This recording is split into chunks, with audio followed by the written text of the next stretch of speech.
Friends, as you know, the J-20 is a formidable 5th generation fighter jet from China, which China has designed with a focus on stealth, priority and precision strike capability. So far, China has built around 250 such fighter jets. China became the second country in the world to operationalize a 5th generation jet, and the first country in Asia to do so. In today's video, we won't be discussing how China developed it, its operational history, or its capabilities. We have already talked about those topics, but in today's video we will talk about some interesting facts about this fighter jet that very few people know. So let's start. Friends, everyone knows the J-20 by the name Mighty Dragon, which is its nickname. But this fighter jet actually has two more official nicknames. One given by China itself and the other is its NATO reporting name. In Chinese it is called Wei Long, which has two meanings. One is brave warrior and the other is ruler, or one who commands. The second name for this fighter jet was given by NATO, which is Fagin. It means a person who teaches others to commit crimes but leads them. Or you could say it's like calling someone the boss of criminals. This is the name that NATO has given to the J-20. Remember, NATO reporting names are used by NATO member countries. These countries have given separate names to every fighter jet, this a bomber, helicopter, and warship from China and Russia, which they use as code names. There are 5 NATO countries that assign and manage these weapon names, and they are also known as the 5 Eyes. These 5 countries are Australia, Canada, New Zealand, the UK, and the USA.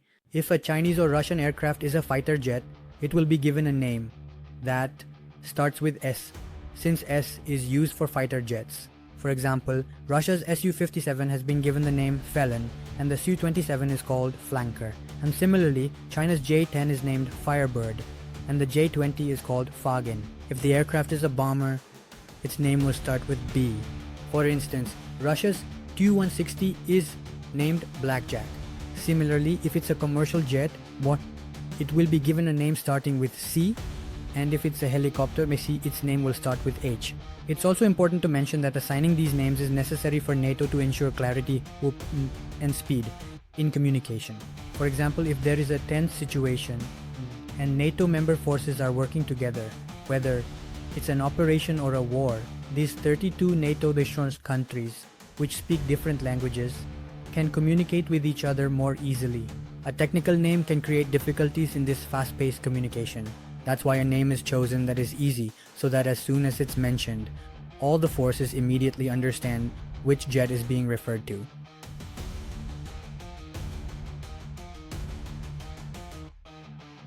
Friends, did you know that China has made 3 variants of the J-20 and all 3 variants are operational? One is the J-20A, which is the initial production model, and the most common variant, the second is the J-20B, which is the thrust vectoring model. Thrust vectoring taught us is also called TVC, which stands for thrust vector control. This is a method that manipulates the exhaust coming out of the aircraft's engine. It changes the direction of the engine's thrust, which greatly increases the fighter jet's maneuverability. It can climb rapidly to high altitudes. It can make sharp turns quickly, perform vertical takeoff and landing, and also do short takeoff and landing. However, there is still doubt regarding the J-20's ability for vertical takeoff and landing, whether any variant of it can actually do this or not. China has shown some CGI footage and pictures of it, but there is no proper video evidence that proves it has performed vertical takeoff and landing like the F-35. However, the engine of this variant, which is the WS-10B3, does have thrust vector control. To what extent it can actually perform thrust vectoring, only China knows. The third variant of this fighter jet is the J-20C. There are 2 important features in this Chinese variant. First, this is a twin-seat variant. Now, having a 2-seater fighter jet is not something particularly advantageous. Many fighter jets are twin-seat, but this option is mostly used for pilot training. Every country manufactures twin-seat fighter jets for itself so that pilots can be trained, and some countries have also operated them so that pilots can operate the fighter jets more easily. But in the category of 5th generation fighter jets, China's J-20 is the only fighter jet in the world that is operational with a twin-seat configuration. And the reason for this is its other important feature. That is, this fighter jet is teaming capable. Teaming capable fighter jets are those that can also manage drones along with themselves. That means small drones also work as teammates alongside these fighter jets. As a result, the capabilities of this fighter jet are significantly enhanced. Mission effectiveness increases, cost effectiveness improves, and pilot safety is enhanced. Such fighter jets carry multiple drones as teammates, and these drones are operated by the operator, sitting in the second seat of the J-20. Whether it's reconnaissance of any dangerous area, conducting espionage, fighting the enemy, or carrying out a suicide attack, these drones can be used for all such tasks. Friends, China has developed a new engine for the J-20 called the Shenyang WS-15. China has also started installing this engine in its J-20s. The special thing about this engine is that it will provide the J-20 with greater reliability than before. It will significantly improve maneuverability. Its fuel efficiency and range will also increase because of this engine. And the most remarkable feature of this engine is that while it enhances the stealth capability and provides advanced thrust vector control, it also gives this fighter jet supercruise capability. Supercruise is a feature where a fighter jet can maintain supersonic flight, that is, speeds greater than Mach 1 or the speed of sound continuously, and that too without using the afterburner. What usually happens is that most fighter jets cannot sustain their supersonic flight because they achieve this speed with the help of the afterburner, which makes it unsustainable. Currently, only a few aircraft in the world can do this, including the Sukhoi Su-57, Rafale, Eurofighter Typhoon, Saab Gripen, F-22 Raptor, and the J-20. Among all these, the J-20 currently has the highest supercruise speed, and this is due to this new powerful engine. Let me also tell you the benefits of supercruise. These fighter jets can reach the combat zone faster than other jets. Fuel efficiency remains good. Missions are completed more quickly, and since the afterburner is not used, its stealth is greatly enhanced even at this speed. If until now the J-20 could not perform vertical takeoff and landing, then perhaps this may also become possible due to the WS-15 engine. Friends, this is the world's only wide 5th generation fighter jet that has canard wings.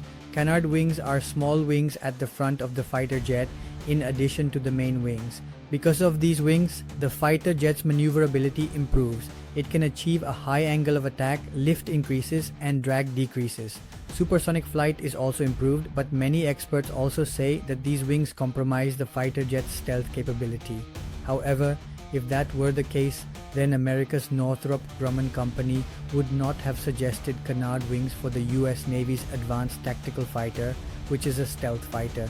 America's Lockheed Martin also initially chose a canard wing design for the Joint Advanced Strike Technology program, which is a stealth airframe. However, due to the complexity of recovery on aircraft carriers, this design was dropped. NASA's X-36B was a canard wing aircraft, which was an extremely stealthy aircraft. So, canard wings do not actually cause any issue with stealth. Diverter-less supersonic inlet. Friends, in most fighter jets, there is a kind of hole under the main cockpit. This is called the jet engine air intake. Air passes through it for the engine, which is absolutely essential. But when this air enters the engine at supersonic speed, the chances of the engine being affected increase significantly. The engine wears out quickly. To prevent this, the traditional method is to use ramps and wedges in the inlet so that the supersonic air can be converted to subsonic. But this method is simpler than the diverter-less supersonic inlet and is less efficient, and it also creates more drag. However, the diverter-less supersonic inlet, or DSI, converts supersonic airflow to subsonic airflow in a more advanced way than the traditional method.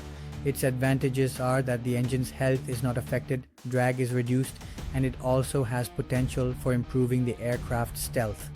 Only 3 countries in the world are using diverterless air intakes for their aircraft: the US for the F-35, China for its J-20, FC-31 and J-10, and Pakistan for its JF-17, Thunder and J-10. Certainly, whenever Pakistan's name appears in such a list, some people get stubborn and start calling this technology useless. But before you say such things, let me tell you that many future aircraft are going to use this technology. For For example, India's upcoming MCA program, India's own twin-engine deck-based fighter jet, Russia's Sukhoi Su-75 Checkmate, Europe's Future Combat Air System, the UK's Tempest, the US Navy's FA-XX, and the US Air Force's Next Generation Air Dominance Fighter program. All of these are next-generation fighter jets, and all of them will use this air intake system, which is currently being used by Pakistan, China, and the USA. Friends, the sixth unique fact about the J-20 is that it is the world's first fifth-generation fighter jet whose weapons do not include a gun or rotary cannon. Otherwise, the F-35, F-22, and Su-57 all have a main gun. The gun is used in close combat, which is rare nowadays because beyond visual range missiles are available that can hit targets from 100 to 150 kilometers away. But still, if a situation arises where close combat is necessary, other fifth-generation fighter jets have a gun for that. But China does not believe it will ever face such a situation because in this jet, China has focused on its stealth and long-range missiles. So that's all for now. Tell me, which facts did you hear for the first time? I'll see you in the next video. Until then, Allah Hafiz.